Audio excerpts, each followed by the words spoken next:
कक्षा 7वीं student finally आपका आ चुका है वार्षिक परीक्षा 2025-26 के आपके सीजी बोर्ड का कक्षा 7वीं विषय आपका गणित का पूरा पेपर। तो ये क्वेश्चन पेपर देखिए आपका 80 अंकों का है और अगर आपने भाई साहब इस क्वेश्चन पेपर को पूरा पढ़ लिया तो भाई आप यहाँ पे गणित के पेपर में गर्दा उड़ाने वाले हैं, पूरे पेपर में आप टॉप करने वाले हैं। ठीक है, चलिए देखिए आपको इस प्रकार से पेपर रहेगा। आपको इसमें अनुक्रमांक भर देना है और यहाँ पे आपको सब अंकों और शब्दों में भरना है। विद्यार्थी का नाम भर लीजिएगा, शाला का नाम, और इसके बाद देखिए आपका प्रश्न यहाँ से शुरू होता है। पहला क्वेश्चन आपको जो देखने को मिलेगा वस्तुनिष्ठ के रूप में क्वेश्चन में बोला गया है निम्न में से कौन सी परिमेय संख्या नहीं है। अब देखो परिमेय संख्या आपका जो होता है आपने पढ़ा होगा भाई, इसे P/Q के रूप में हम यहाँ पे व्यक्त करते हैं, वो हमारा क्या होता है परिमेय संख्या होता है। ठीक है, अब देखो P/Q के रूप में, और हमारा Q क्या ना हो, हमारा यहाँ पे जो Q होता है ना, Q ये जो आपका Q होता है ये कभी जीरो नहीं हो सकता है, यानी Q का मान हमारा नीचे वाले का मान जीरो कभी नहीं होना चाहिए। अब देखो आपको इसमें नीचे 5 है भाई, सही है, जीरो हमारा नीचे नहीं है। और इसमें देखो 2/5 आपका लिखा है तो यहाँ पे 5 भी आपका यहाँ पे क्या है, सही है ना।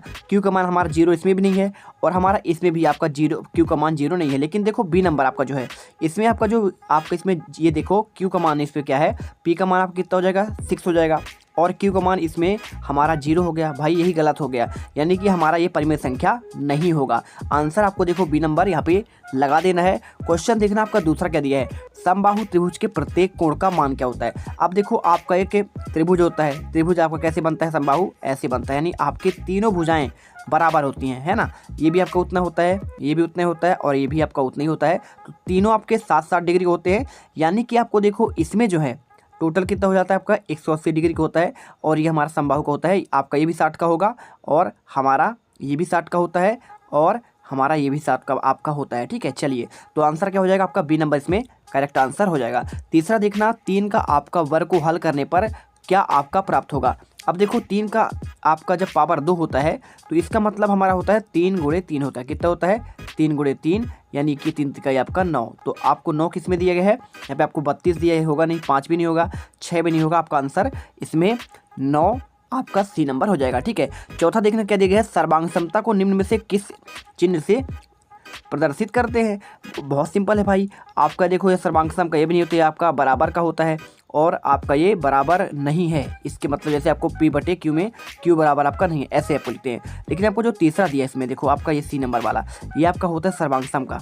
ठीक है, आपको ऐसे सर्वांग सम का आपको यहाँ पे बताया जाता है, तो यही आंसर आपका बिल्कुल करेक्ट आंसर हो जाएगा। ठीक है, चलिए इसके बाद देखो 5वां क्वेश्चन आता है, किसी चतुर्भुज में विकर्ण होते हैं। आप विकर्ण देखो आपके कितने होते हैं, क्या आपका 1 होता है, 2 होता है, 3 होता है और आपका इसमें देखो 4। तो आपको इसमें करना कैसे है, चतुर्भुज की बात कर रहा है तो यहाँ पर आपके जो चतुर्भुज होते हैं इसमें मैं आपको देखो चतुर्भुज सिखा देता हूँ। आपका ये होता है चतुर्भुज और इसमें एक विकर्ण ये होता है, एक विकर्ण ये होता है। तो यानी कि हमारे कितने विकर्ण होते हैं, आपका ये वाला विकर्ण एक होता है और एक आपका ये वाला पूरा।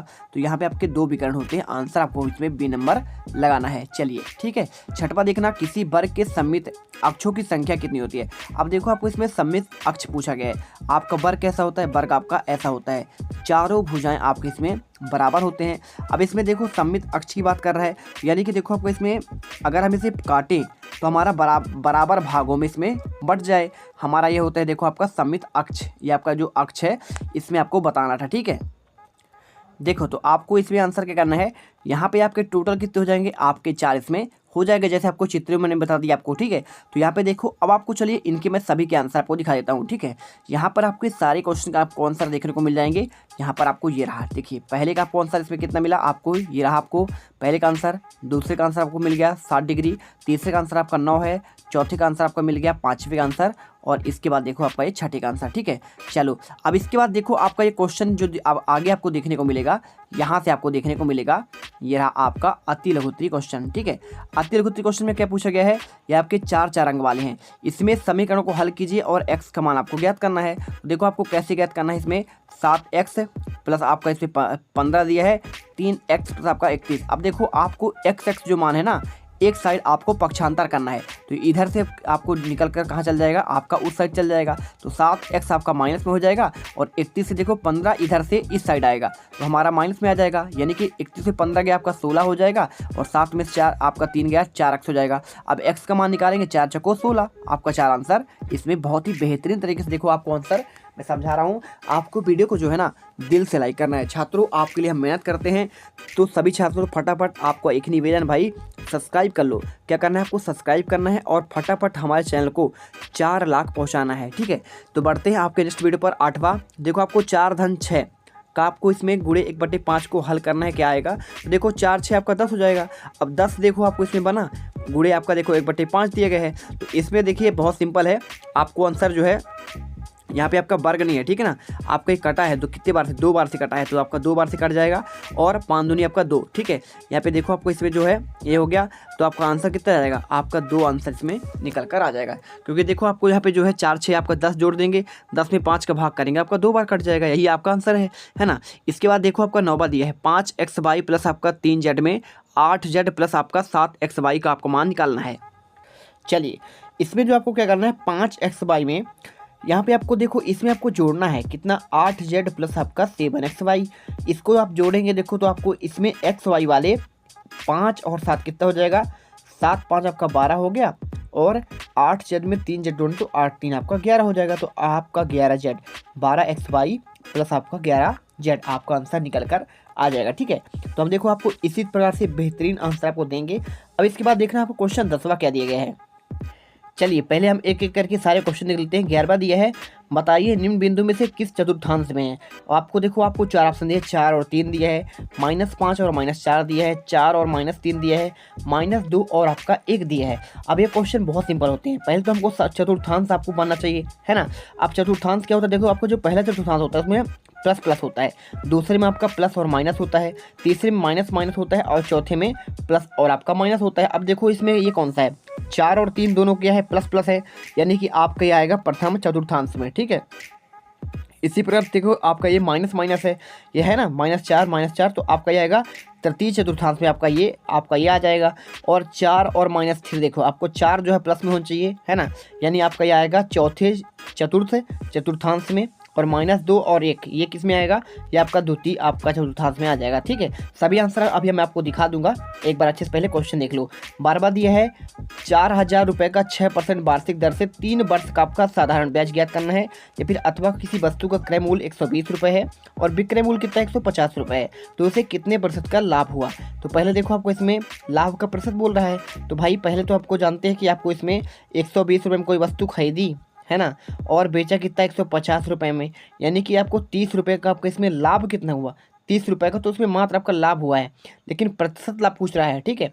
इसमें आपको इस प्रकार से आपको लाभ के आपका सूत्र लगाना पड़ेगा।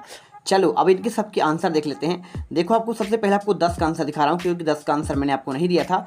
इसमें आपको देखो दशमलव निरूपण में करना क्या है, आपको -23 में भाग देना है, किसका, 3 का। तो 3 का जब भाग दोगे तो आपका आएगा -7 में 0.6666, यानी कि आपको देखो इसमें आप -7.6 में आप इसमें 12वीं आप ये आंसर भी इसमें लिख सकते हैं, ठीक है। और आगे देखो आपका 12वें क्वेश्चन का आंसर कोई इस प्रकार से, पहले आपको मूलधन आपको 4000 लिखना है, दर आपको 6% करना है, आपको समय लिखना है आपको 3%। अब देखो सिंपल सा है, आपको इसमें पहले आपको सूत्र लिखना है, SI बराबर मूलधन गुणे दर गुणे समय बटे 100, और जैसे ही करेंगे देखो आपको इसमें आंसर 0 0 आपका कट जाएगा और 6 18 18 चौक 72 यानी 720 रुपये देखो आपको इसमें निकल कर के आ जाएगा। आपके इसमें ये देखो आपका ब्याज निकल कर आ जाएगा, ठीक है। चलो अब इसके बाद देखते हैं क्वेश्चन, देखो आपका क्वेश्चन 13वां, चलिए देख लेते हैं। चैनल को सब्सक्राइब करो पहले, हाँ जल्दी करो, मुझे पता है कि आप लोग नहीं करते, वीडियो देखते हो लेकिन सब्सक्राइब नहीं करते। ये लाल कलर का बटन नहीं से दबाओ, जल्दी दबाओ, फिर मैं शुरू करूँ, दबा दो जल्दी, दबा दिया, घंटी भी दबा देना, ठीक है। देखिए इसमें आपको पूछा गया है निम्न संख्याओं को आपको आरोही क्रम में लिखना है, ठीक है। आपको 345 दिया है, 198 दिया है, 567 दिया है और 432 दिया है। तो आप कैसे करेंगे, यहाँ पर आपको देखिए सबसे छोटा पहले आपको आरोही मतलब क्या होता है, बढ़ते क्रम। अब बढ़ते क्रम में सबसे छोटा पहले आएगा, कौन सा आएगा, देखो आपको इसमें 198 सबसे पहले आपको लिखना है ना। इसके बाद कौन सा लिखेंगे, 198 लिखेंगे। इसके बाद लिखेंगे आप इससे बड़ा वाला, इससे बड़ा कौन सा है, 345 है, 345 करिए। फिर इससे बड़ा कौन सा है, आपका 432 है, और 432 से बड़ा कौन सा है, आपका 567 67 है। यानी कि आपको देखो इस प्रकार से बहुत ही बेहतरीन तरीके से आपको आंसर करना है। ठीक है, अभी मैं आपको सारे आंसर दिखा दूंगा, लिखित आंसर। 14 नंबर देखो, एक आयत की लंबाई 14 सेंटीमीटर है और चौड़ाई आपका 9 सेंटीमीटर है, उसका आपको परिमाप ज्ञात करना है। तो देखो कैसे करना है आपको, इसमें 6 अंक क्वेश्चन। तो आयत का परिमाप का सूत्र होता है 2 लंबाई धन चौड़ाई और 2 गुणे 14 धन आपका 9। इसमें देखो आपको लिख देना पड़ेगा। और इसमें देखिए 14 और 9 जोड़ेंगे आपका 23 आ जाएगा। 23 गुणा करिएगा, 23 दूनी 46 सेंटीमीटर, यानी कि आपको इसमें परिमाप कितना आ जाएगा, आपका 46 सेंटीमीटर आ जाएगा। ठीक है, अब इसके बाद देखो आपको इसमें दीर्घवृत्तीय क्वेश्चन आता है आपका 15 क्वेश्चन। इसमें दिया है एक पुस्तकालय में 845 किताबें हैं और 376 किताबें छात्रों ने ले ली। अब पुस्तकालय में कुल कितनी किताबें बची है? भाई 845 किताबें थी, 376 किसने ली? छात्रों ने ली, यानी कि आपको माइनस करना पड़ेगा। 376 माइनस करेंगे, आपका 469 किताबें बिल्कुल करेक्ट आंसर हो जाएगा। ठीक है, चलो इसके बाद देखो आपको इसमें 10 नंबर क्वेश्चन एक और दिया है। एक आयताकार खेत की आपका मैदान की लंबाई 25 मीटर है और चौड़ाई है 18 मीटर। क्षेत्रफल कैसे निकालेंगे? तो देखो आयत का क्षेत्रफल होता है लंबाई गुणे चौड़ाई होता है, और लंबाई दी है 25 और चौड़ाई दी है 18, गुणा कर दीजिए। देखिए 18 पंचे 90, आपका शून्य हासिल 9 और 18 दूनी 36 और 36 में देखो आप 9 जोड़ेंगे 45 आ जाएगा, यानी 450 वर्ग मीटर इसमें करेक्ट आंसर आ जाएगा। इसके बाद देखना आपका 17वां आता है, निम्न पैटर्न को आपको पूरा करना है। पैटर्न पूरा करना आपको बहुत सिंपल क्वेश्चन। देखिए आपको यहाँ पे 4 का डबल दिया ना, 4 दूनी 8 और 8 दूनी 16, 16 दूनी 32, तो यहाँ पे आ जाएगा 32 दूनी 64 और 64 का डबल आ जाएगा 128। तो आपको ये आंसर आपको देखो इसमें आपको पूरा मिल जाएगा। और इस प्रकार से हमने पूरे क्वेश्चन के आंसर बहुत ही बेहतरीन तरीके से देख लिए हैं। फटाफट ये क्वेश्चन पेपर याद कर लो और भाई पेपर में बिल्कुल गर्दा उड़ा दोगे। पेपर को देखो आपको अच्छे से देखना है और चैनल को सब्सक्राइब भी करना है। ठीक है, अगर आपको दिल से पसंद आया है वीडियो को लाइक करना, दोस्तों को शेयर कर देना और आप बताना कि आप ये वीडियो कहाँ से देख रहे हैं। ठीक है, चलिए मिलते हैं नेक्स्ट वीडियो पर। जय जोहार, जय छत्तीसगढ़। और वो जो लाल वाला बटन है उस पे भूकंप लेके आओ या फिर भूचाल, मुझे नहीं पता, बस क्लिक हो जाना।